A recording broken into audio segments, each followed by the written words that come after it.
Hi, this is Dr. Sharon. I am live. I never know where I'm supposed to look on this thing. Let me invite some friends on. Invite. I'm just inviting a bunch of friends right now. Y'all come on. I got a lot of friends. A lot. Hi. Oh, somebody's on. Hi. I never invite people on the Facebook Live. I hope that y'all see something. But today we're going to talk about stroke. Hi, Cousin April. We're going to talk about stroke. Unfortunately, and I had posted something on stroke a while ago. And now, unfortunately, we know, and I'm trying to make sure that I look at the right place. I have no idea. But anyway, unfortunately, we know that John Singletary actually has passed from stroke. Hi, y'all. Invite some other people. Hi, Shannon Brown. Has now, they ended life support, and he has succumbed to stroke. And so I'd gotten a lot of questions and have been traveling for a minute on and not really done Facebook Live as much. So I wanted to do Facebook Live today and had gotten questions about stroke before. So today I'm going to really hit stroke. And I really ask you all right now to invite other people. I don't know how to do a watch party, but this is so very important because number one, the family did share with us that he had a stroke. Two, there have now been, I think people at Bryson had, hi, Miriam, had a heart attack today. I think Larry King had a heart attack today. So guys, we really need to talk. And no, this is not Beyonce Homecoming. No, this is not, something from TMZ or something like this. But actually, you can invite your friends because y'all know I do real talk. Now, I can speak to doctors and speak up at this level, or I can talk to you like I do when you see me live or see me in the street or see me at the grocery store, or I do talks at events. I'm known as Dr. Sharon. Let's keep it real. So let's keep it real and let's hit it. And it's worth your time because wave your hand if you're African-American. You're at risk for stroke. If anybody in your family's had a stroke, you're at risk for stroke. If you have high blood pressure, diabetes, obesity, you're at risk for stroke. So let's go. I am started a watch party. That's why I love my sorors. Go ahead. Somebody else start it because we're going to keep it real. I am watching your questions. You can ask me any other questions, but because we don't have to just talk about stroke, but let's just break it down. I done pulled out. I'm going to pull out the glasses. Y'all know I'm serious. I done pulled down. I look like a librarian. Okay. But I'm farsighted, so I probably can't see. Okay, so what is stroke? Let's just keep it simple. A stroke happens in your brain when you don't get blood to a part of the brain. That's it. That's what a stroke is. Two ways that you can get a stroke. One is, number one, the problem is that blood stops flowing to your brain. All of us know, oh, thank you, April. And ask me about pollen again. I see you. I'm going to talk to you about pollen, Deborah, but ask me again. Let me go through stroke first. So number one, stroke happens when you don't stop getting blood flow. So I say this all the time in live talks. Think about the hose that you water your grass with or whatever. If it has a kink in it and the water doesn't come out, right? If it has a kink, or it's been outside all winter like mine, and it gets clogged all up so water doesn't flow through, think about the water as being blood. So when blood stops going to the brain or any part of your body, guess what? You are having a stroke if it happens in the brain, period. You either have an ischemic stroke, which means a blood clot, a little piece of a clot went to the brain, or there's a blockage, or you're having a hemorrhagic stroke. It's too much pressure and the hose just bursts and blood goes everywhere. The most common stroke is called ischemic. That's when you get a clot. That is 80%. Somebody say 80. Somebody type 80. Hi, Pastor. Boy, I'm going to give you some talking points for a preaching moment because we got to preach about health. 80% of strokes are ischemic, okay?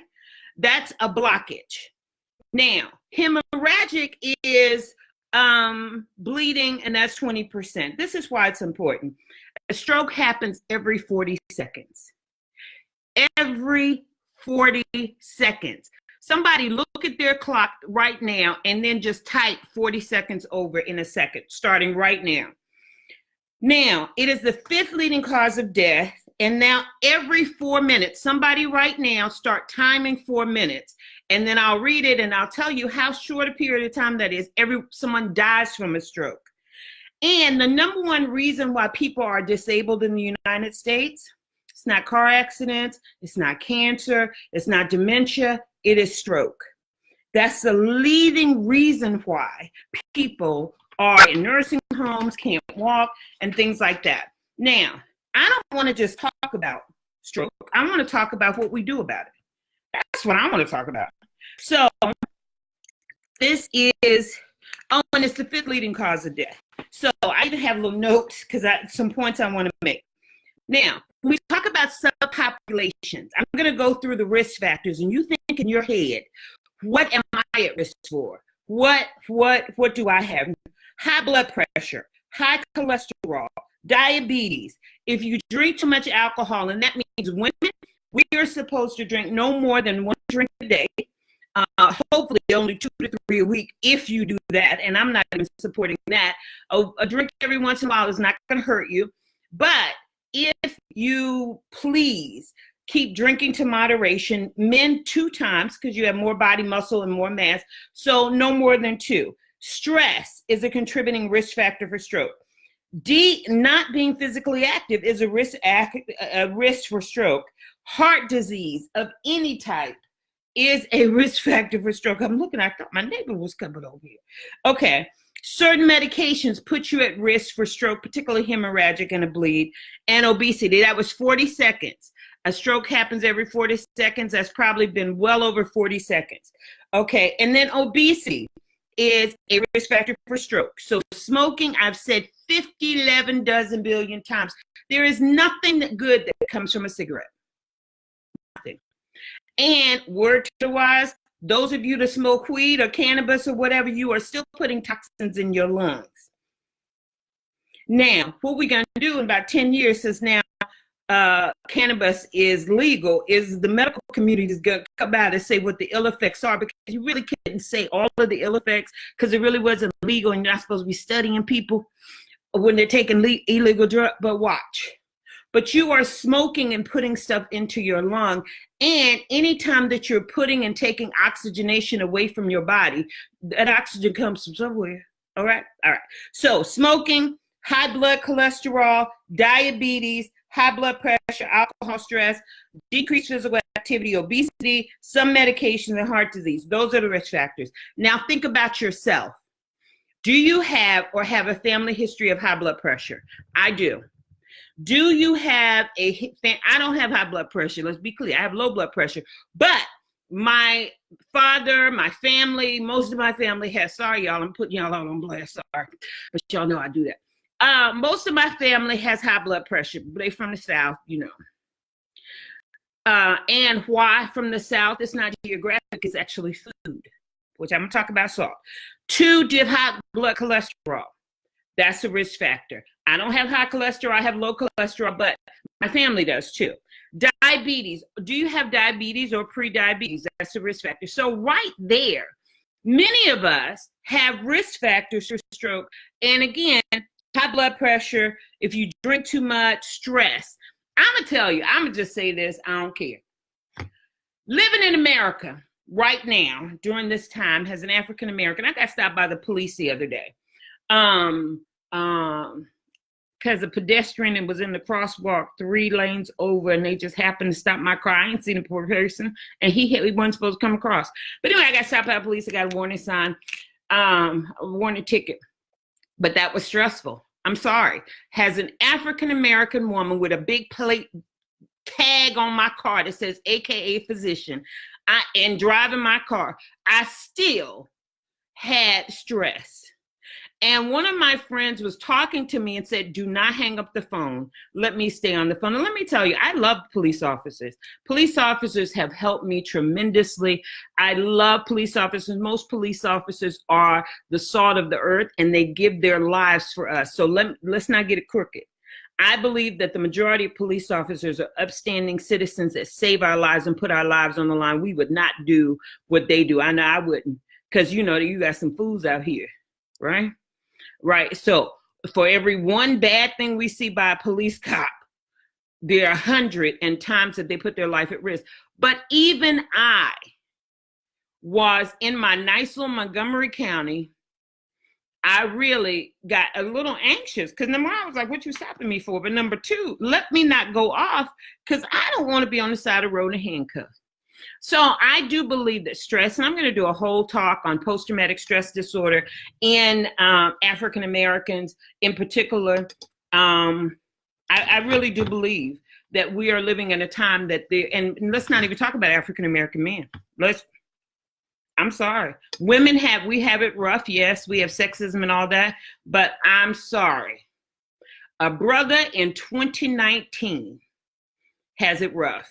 And I say that as a woman with 4 brothers, many nephews and all that, and not disregarding our struggle, but you have it rough. And then others have it rough. So let's not just say it's Black.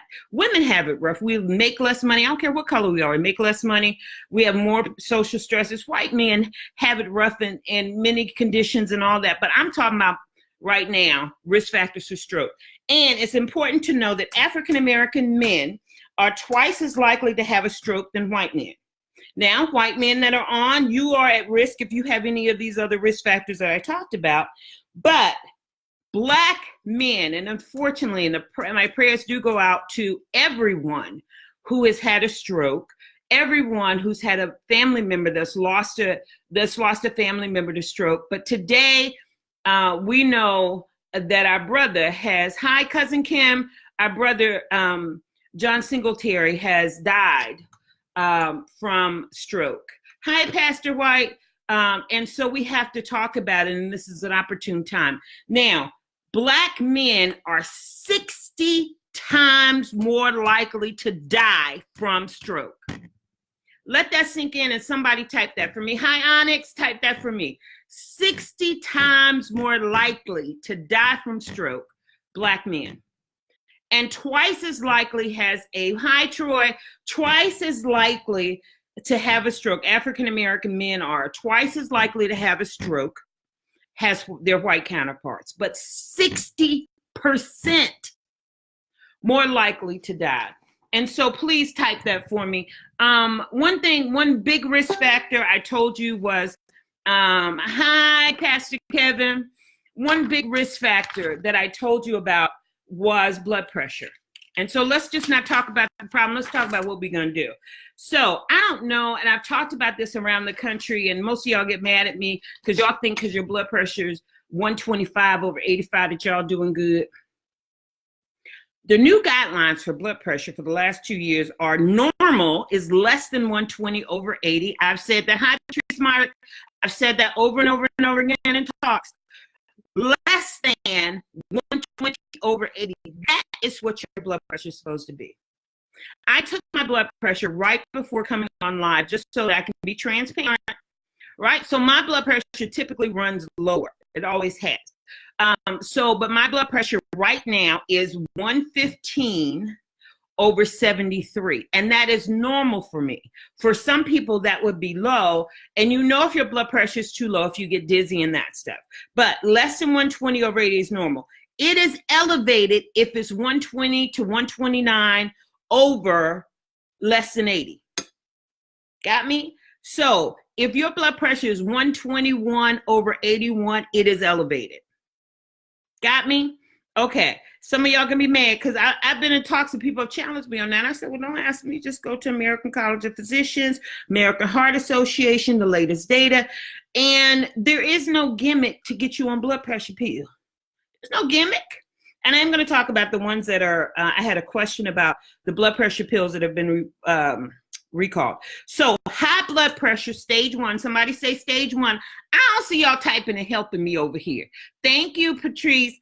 High blood pressure. I need a Black male to say that you are 60 times more likely to die than a Caucasian male. And when you put it in the comments, that means even if they don't watch the video, they get some of the notes. So please, somebody put some of these notes in. But stage 1 hypertension is if your blood pressure is 130 to 139 and your bottom number is 80 to 89, boo-boo, you have high blood pressure. Period. I don't want to hear nothing. I have a great friend that I love dealing. I'm going to send him this thing. I ain't going to tell his name because he's well known. But we have been fighting blood pressure for the last 2 weeks. And his doctor said, oh, we're going to watch it for 2 weeks and all that. But if you are over 130 to 139, over 80 to 89, you have stage 1 high blood pressure. If you are 140 to 90, anything like that, 140 to less than 90, you have stage 2 high blood pressure. Now, get this. If you have a blood pressure that is 180 or even less than 180, between 140 to 180, over 90 to 120, you are in hypertensive crisis. Thank you, Troy. Guys, this is no joke. The director producer John was 51 years old. 51 years old, and he is gone from a stroke. Statistics say, as I said to you, 60% of strokes are ischemic strokes, which are usually via high blood pressure, okay? 130 over 90, you have high blood pressure, stage 1, that's right. And actually, if you're 120 over 129 and less than 80, and that means if either one of the numbers are higher, you have high blood pressure. Y'all got that? Just give me a thumbs up or something. Do you have it? Because I really need you to get this. I really do. And if you hear me talk, I talk about high blood pressure all the time. Why? High blood pressure affects every aspect of the body. It really does. So when you have high blood pressure, and I'll say this all the time, y'all know I'm an internist and geriatrician by training. You think grandma, and there's a new study out that talks about Blacks and high blood pressure and Alzheimer's or dementia. You think grandma has memory problems because grandma has gotten old or grandpa has gotten old. No, they have memory problems because at 50, 55, 45, 35, they had high blood pressure that was a 130 over 85, that was a 140. You play around with your blood pressure and you start to pop off vessels. So you don't get on the side of your face, you don't get, paralysis, you don't get those things, but you start to knock off memory cells. So let me tell you why it's important. See, I got notes today because I'm serious about this thing. Now, once a stroke occurs, every second, the data says every minute counts, but every second counts. And this is what you can do. This is what you can do, guys. Again, a stroke is a brain attack. That's all you need to think about. A stroke is a brain attack. You are being attacked. And what happens when you're attacked? You need to fight back. So if you are somewhere and you see some of these symptoms, number one, dial 911. Every minute counts, every second counts. So 800,000 people get a stroke every year. Every minute that a stroke is untreated, the average person loses 1.9 million brain cells. I'm gonna let y'all say that, right? Y'all got it? 1.9 million brain cells for every minute. So in 20 minutes, somebody do the math, I ain't good at math, but in 20 minutes, think about it. You have lost millions of brain cells. And why is that important? The brain is the master computer of the body. You're walking, you're talking, your eye, everything is controlled by the brain. Now, they don't automatically result in paralysis. So if you get to an emergency room and you get to a place that will give something called TPA, if they decide that, yes, I can give something called TPA. Hi, Robin. Hi, Dr. Peace. We talking about stroke. Chime in anytime you want to, docs. Any of my docs on, chime in. Y'all need a great doctor in North Carolina. Robin Yolanda Peace, my classmate. What's up? Okay, so if you can get your family member, person on the street, 911, if they can get what's called the clot busting drugs, it can shrink the size of the clot and allow blood to flow back in quick. So that is crucial, and it's why we really need to make sure that we act fast. Somebody type FAST, F-A-S-T. This is what you need to know, and I posted this on my timeline, I think last week. Please repost this, because you need to spot the signs of a stroke fast. Number one, F equals face. Ask the person to smile. If one side of the face is drooping, then that could be a stroke. Two, ask the person to raise their arm. If one arm is weak, that could be a stroke. Ask the person to speak. If they're garbled and they say, my name is Sharon, what that says that the brain is being affected, and that could be a stroke. And then T is for time. Call 911 right away at the first sign of stroke. So, fast. Face, if the face is drooping. Arms, if the arm is weak, or the legs even, but the arms are weak. Speech, if there is slurred speech. And that means, again, if you say, what is your name? My name is, and I was talking fine before, or I have difficulty coming together with the speech, that could be a sign of a stroke. And T is for time. You definitely need to act fast with the stroke. And I think I said it all. Robin, please chime in if I'm missing something. Time counts, because remember, if you're having an ischemic stroke and you get, we both went to East Carolina University School of Medicine. If you get to ECU emergency room, they have TPA. You can bust up the clot and not have long-term issues. Hi, Monique, I had a nurse on the line. Okay, so 80%, somebody say 80. 80% of all strokes can be prevented. Well, how do you prevent a stroke? It's how you prevent everything else. What did I say about what causes stroke, right? If high blood pressure causes stroke, how do you prevent a stroke? Get the blood pressure less than 120/80. Oh, thank you, Troy. Face, arm, speech, and time. Thank you. If your cholesterol is high, get the cholesterol down. Diabetes, control the diabetes. Don't overdrink. Find ways to relax and modify stress. Do some physical activity. Dr. Robin was running yesterday and did a post I saw on her Facebook. She always been a fanatic exercise. That's why her body looks so good, and she practices what she preached. Even in med school, she would run. We all about to fall out. She was running. I was eating something. So, but again, and then the major runner, Desandra Washington, has joined. But again, exercise, those things, why does that help? That helps because it lowers your cholesterol, lowers your total cholesterol, increases your good cholesterol, the HDL, and decreases your LDL. So just walk. You ain't got to run a marathon. You can do 20 minutes a day, 20 minutes, 5 days a week, but do something, right? Now, high blood pressure, we talked about less than 120/80. I'm going to tell you, the devil is a liar. You tell your doctor my blood pressure is supposed to be less than 120/80. That's what the goal is. But now, little sidebar. Everybody talk about they don't want to be on the medication for diabetes. They don't want to be on medication for cholesterol. They don't want to be on medication, whatever. But they want to eat all the pork they want to eat with high salt. They want to eat all the fried foods. They don't want to exercise or whatever. Then you want to die. Okay.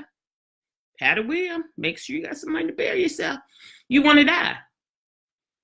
I'm known as Dr. Sharon. Let's keep it real. I love you too much to kind of go through all this foolishness and all that. No. If you have high blood pressure, high cholesterol, obesity, smoke cigarettes, overdrink, and have high blood pressure, high cholesterol, diabetes, all that, and you know you're stressed out, and you say, I'm not going to do anything but eat some Krispy Kreme donuts and chant, yeah, you want to die. Because all of these risk factors, every time you light up a cigarette with all of those risk factors, you are putting yourself at risk for major stroke. Am I talking right? I'm talking right. And no, I don't want you to have that outcome. That's why I'm telling you. And that's why we have to be forceful even with our family. And we have to say, come on now. Come on. You're 51? I mean, come on. All right. Can you tell me who picks up the poop from a guide dog? Okay, I don't know what you're talking about, Dane. Okay, so that is 80% of strokes can be prevented. Like I said, African American men are twice as likely to have a stroke, 60% more likely to have death from a stroke. So now, what is it that we can, what questions do you have? Number one of the major issues with stroke, with high blood pressure, is sodium. It is, and what's like one of the things, love the realness of you. Thank you. Dane, I don't know what you're talking about. Are you trying to be funny? Can you tell me who picks up the poop from a guide dog? I'm gonna have to delete that little. Okay, so guys, what do you think has high salt? You can type it in. Some of the foods that are high salt. We are only supposed, and Americans, we are getting too much salt. 90% of us in the United States get too much salt. 90% of American citizens get too much salt. Black, white, blue, brown, orange, what 90% of us, period, get too much salt. Now, we know that some populations get more than not, but 90% of get too much salt, according to the Centers for Disease Control. And what's the number one way that you get salt? I see fries, that's true, soups, processed food, hot dogs, Gatorade, chicken, fried, yes, all of those are good. But guess what? And this blew me away again. I have a couple talks coming up. This is gonna be a number one slide, so y'all gonna see it. Processed foods, yes. Breads and rolls are the number one culprit. Who knew? I knew they were high in salt, but breads and rolls are the number one culprit. Luncheon meats, and these are the 10 foods that are primarily responsible. But the number one culprit, according to the CDC, somebody put bread. Bread is the number one reason we have salt issues. Okay, bread and rolls. Yes, Renee, right, bread and rolls. Lunch meats such as deli, ham, and turkey. Pizza is high salt. Poultry is high salt. Soup, high salt. Cheeseburgers and sandwiches, that's a double whammy, because you have a processed meat inside some bread, and then you may put some soy sauce or something on it that has more salt. Cheese, Lord, that got me because I love cheese. Pasta dishes, meat dishes, and then what Troy just said and other people said, snack foods including chips, pretzels, and popcorn. Y'all got it? I'm gonna say it again. Breads and rolls, lunch meats such as deli, ham, and turkey, pizza, poultry, soups, cheeseburgers and other sandwiches, cheese, pasta dishes, meat dishes, snack foods such as chips, pretzels, and popcorn.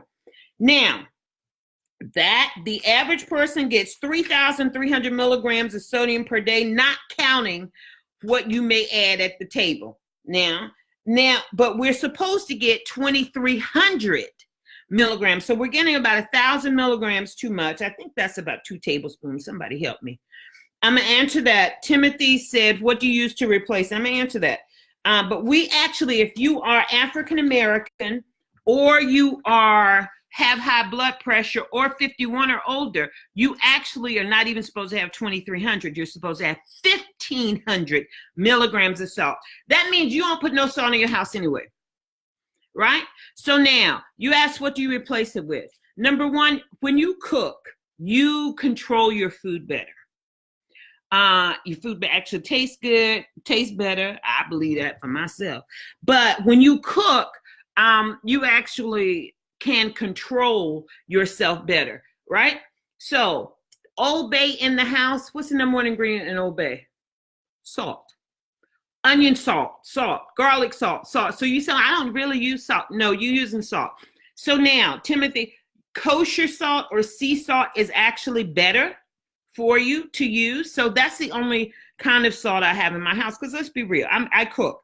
You have to have a little bit of salt in some dishes. But sea salt, kosher salt, that is better for you, right?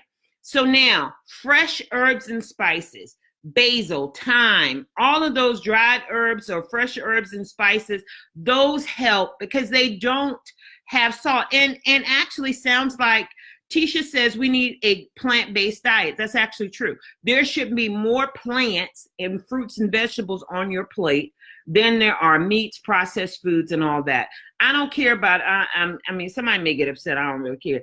I don't really care about organic versus not. As I was telling a good friend of mine, that's either poop or pesticides. So, I mean, you decide. I go to the grocery store, whatever's on sale. If an organic watermelon is on sale versus a non-organic, I'll get the organic. But if the organic watermelon is on sale, not on sale, and the regular thing is not, that's why I'm just saying, poop or pesticides, you decide. I don't know. There's not a study really that shows any difference. Okay, so fresh stuff. Number one, fresh vegetables, things like that. And you don't need salt. Actually, now, over the last several years, I have really decreased salt and really taken salt out of my diet. When I go to eat out, food is usually tasty. I mean, food is usually salty, right? And you can have meat, Arletta. You can have meat. I'm going to tell you a great thing to have if you're in a crunch. Go to Burger King, get a regular cheeseburger, take the bread off. That is about, 130 calories, if that. That is lower, but you haven't added all the stuff. And if you're hungry, you can put lettuce and tomato on that. Now, that is still processed, so you're getting about a tablespoon of salt. But if you take the bread off, you're getting rid of some of the salt and that stuff. So you can eat, and what we should be doing is a Mediterranean diet. So you can eat tomatoes, you can eat, all the wonderful stuff that grows out of the ground, and you can eat meat, you can eat pork, you can eat lamb, you can eat those things in moderation. I unfortunately like bacon, but I eat bacon probably 2 to 3 times a week, and I buy the low sodium bacon. Y'all got me? Okay, so I'm trying to keep up with the questions. If you've asked me a question and I ain't get it, y'all go ahead and tell me again. Okay, so now one of the questions that I got is on, and I put a post on in the last 2 weeks about the drugs, and I'm getting ready to get off here because I've been on here too long. The drugs that have been recalled.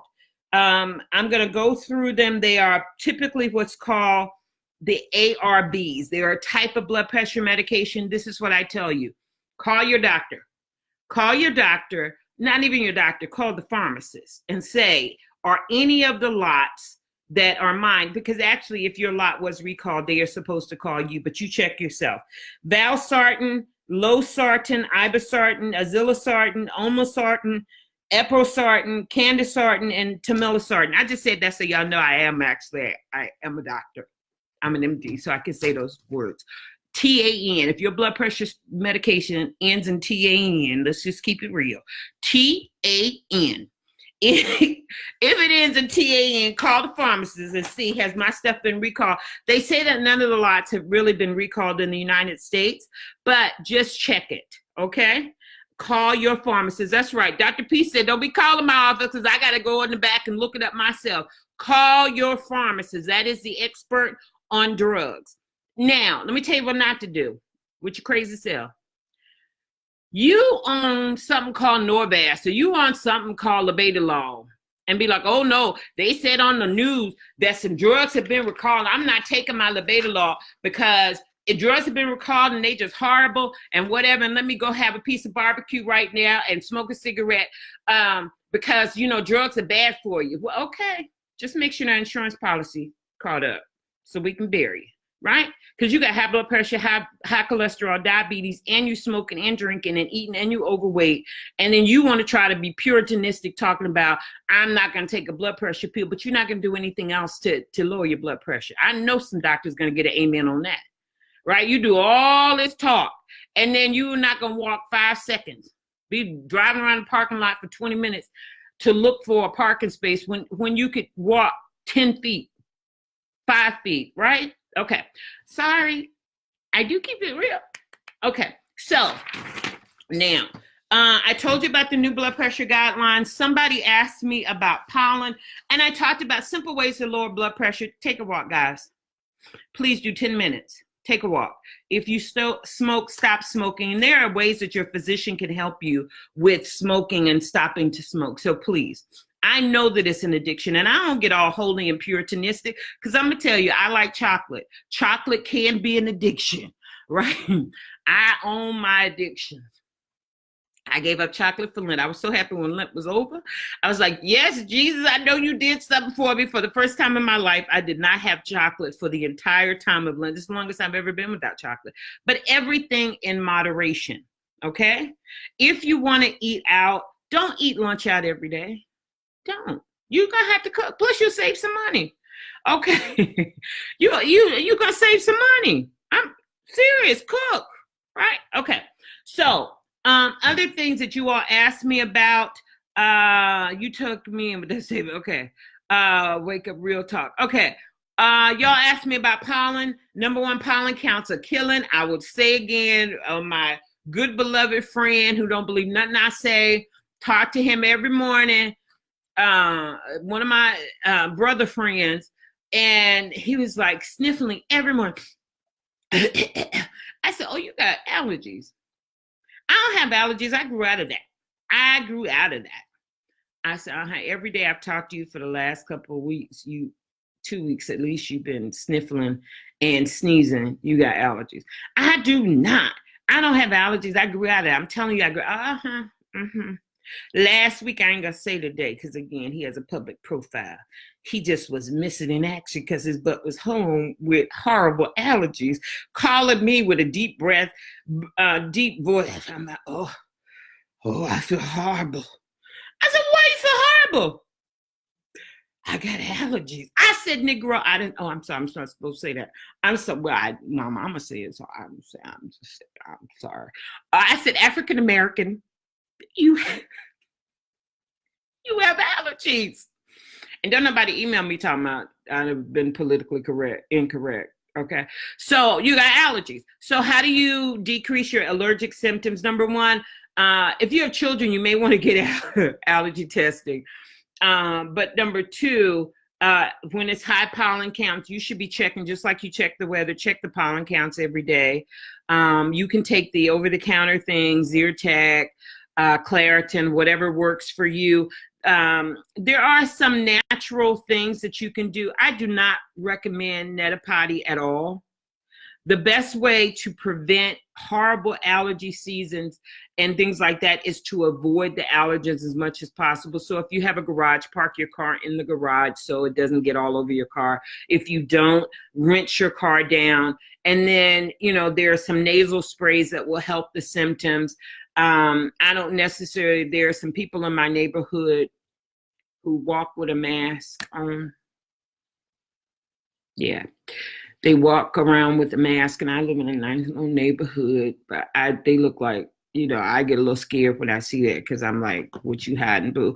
But they do that, and that works for you, But I mean, I ain't walking around, I'm not doing that. But the other thing that happens, pure honey, people have said honey works for them. There are some over-the-counter products, but let me be clear. Do not take decongestants, antihistamines, those things for more than 3 days in a row, because it will elevate your blood pressure. And most people that have allergies have what's called allergic rhinitis, which is seasonal allergies. Pet dander, though, dust mites, mold, also can cause allergic reactions. Hi, homegirl Paula. And then you avoid pollen, mold, grass pollen. If you have horrible allergies, I'm sorry, you're going to have to pay the neighborhood kid to cut your grass. Sorry, you're going to be miserable. Pay somebody to cut your grass, give them $20, they'll be all right. Or if you got kids, in my household, I have 4 brothers, and we ain't never pay nobody to cut the grass. You go cut the grass, right? And we raising these children to be crazy, right? They cut the grass and you don't pay them. Well, I never get paid to clean the house. My parents would say, you eating, ain't you? Got a house? So yeah, you're going to clean this house and you're going to cook. So sidebar. The other thing is, if your symptoms are persistent, please contact your doctor. And then as I close this, make sure, and then you may have to get allergy testing. You may have to get allergy shots, which you may have to get if it really is bad. But the other part is, of all of this, talk to your physician, healthcare provider about your allergies. If they are really bad, you need Visine in the house to get, again, to clear the eyes, all of that. I have been on Facebook Live too long. Did I miss them? Wash your hair more often. That is true. Wash your hair more often. That's good, Arlette. You know, black women are going to kill you over that, but well, you got to wash your hair more often if there is really a big issue with pollen. What do you recommend for sinus, headache, pressure? You can try the nasal sprays, because it really is, the sinuses are air pockets right here, right here, right here, right here, right here. They're air pockets. And so when they get swollen, and fluid goes in, you get congested. And it is not a game. I've had sinus pressure. Oh my God. You feel like you are about to go crazy, right? And it is very uncomfortable. And then you're sneezing and hacking. Typically, we have said in the past, if you start seeing and coughing up yellow and all that, that's something else. But you can use Tylenol sinus, Deborah, those kind of things will be fine. If you go ahead, if you have high blood pressure, make sure that you talk to your doctor about anything that you are using. But Tylenol sinus, Claritin, Zyrtec, any of those over-the-counter medications. Do also make sure for your sinus medication that have pseudoephedra in it, that you put those in a place that your children cannot get to, because actually that's why you now in some places have to use your driver's license to get them, because teens are cutting them. What we call cutting them and using them to basically get high. Okay, please do a video on highs. My doctor says 4 Claritin a day. Yeah, if you have hives, do talk to your doctor. Claritin will help, but you may have to have steroids, that stuff. I had a bad one that felt like my head was going to explode. I'm serious. And I think Paula said that it's not a joke yet. And Paula, you're in North Carolina, so here in DC, pollen counts are horrible.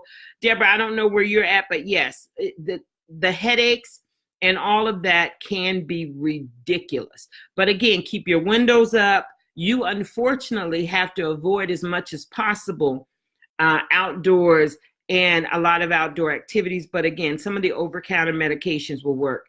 I hope I got most of your questions, and thank you all for engaging. Please, the first part of this was really talking about stroke.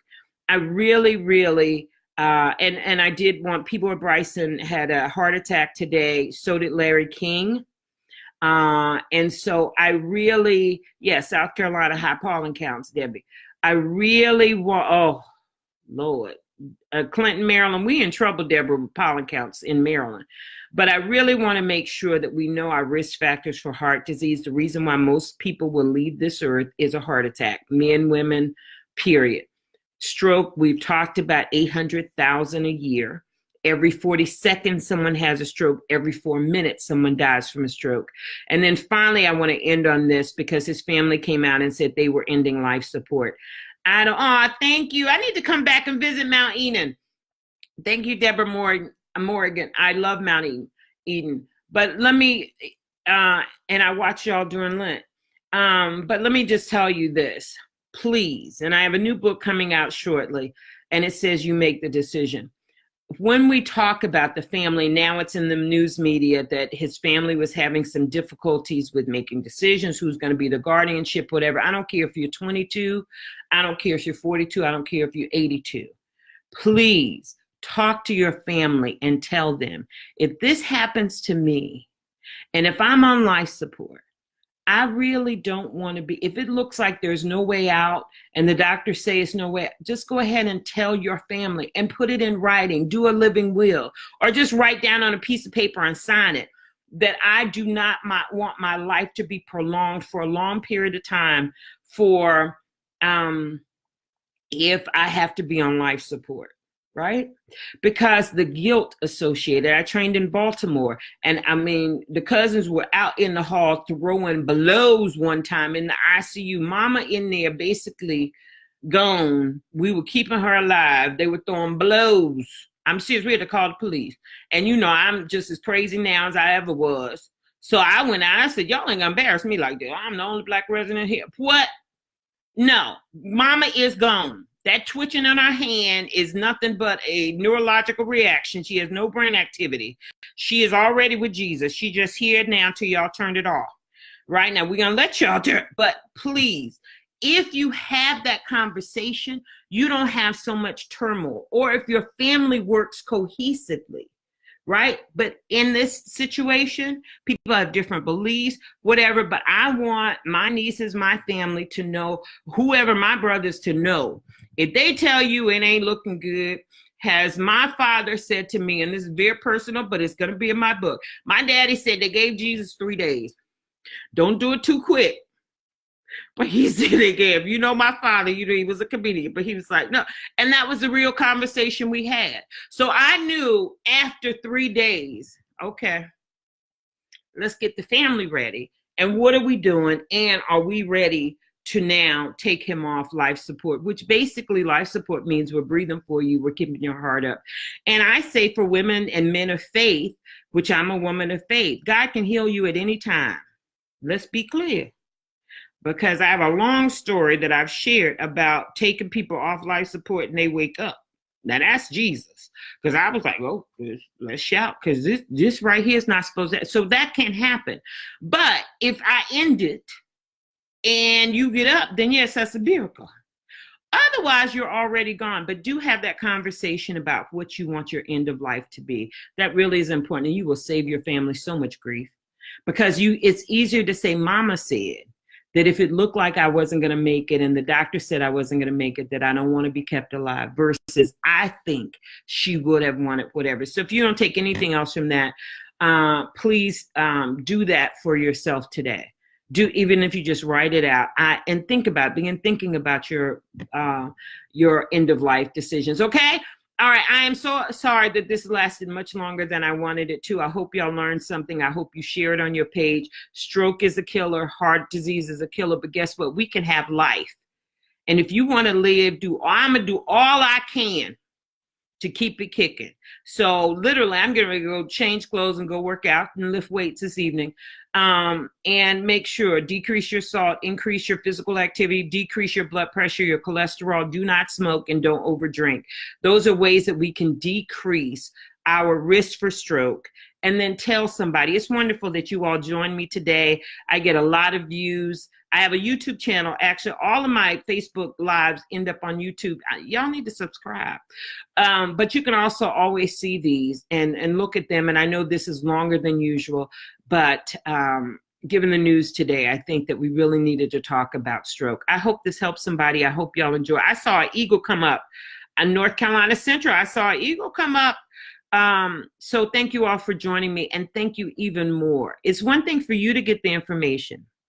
It'll be even greater if your Facebook circle, we can put out a new record came out, a new joke, a new mime, and I do all that. We can talk about the Orange Man, all that, another source of stress. But if you can share this and tell somebody, hey, it was some good stuff, or just read the comments. Thank you all for putting the comments down. And then just do one thing to decrease your risk of stroke today. One thing. Risk of stroke, and it's someone that you love, particularly a man that you love, because they're at higher risk. So thank y'all. Y'all have a good day. I hope this helps somebody, and I will get to your questions. And thank you, Vicky. Flonase, Zyrtec, Bepreve eye drops for allergies. You're right. All right, my NCCU classmate, and Sora. All right, you all have a good day. Bye-bye. Bye. Bye. Bye. Oh, dancing is actually exercise, so you can turn on some music and dance.